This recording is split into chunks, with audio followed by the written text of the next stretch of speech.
ज्याचे भाग्य चांगलं असेल त्याला आमच्या नामाचा छंद लागेल आणि त्याच्या मुखात सतत नाम जप असेल आणि आमच्या नामाची गोडी निर्माण होईल. ध्यानी मनी स्वप्नी ही नाम संजीवनी वदनी असेल. त्याला निरंतर सुखाची प्राप्ती होईल.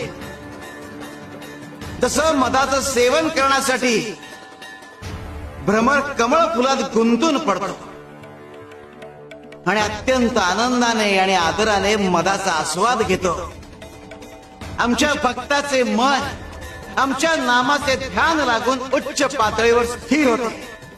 मन नामात एकाग्र होईल. त्याची चंचलता नाहीशी होईल आणि त्याचे उन्मन होईल. अरे नामस्मरण हेच प्रपंच व परमार्थ साधनाचे साधन आहे.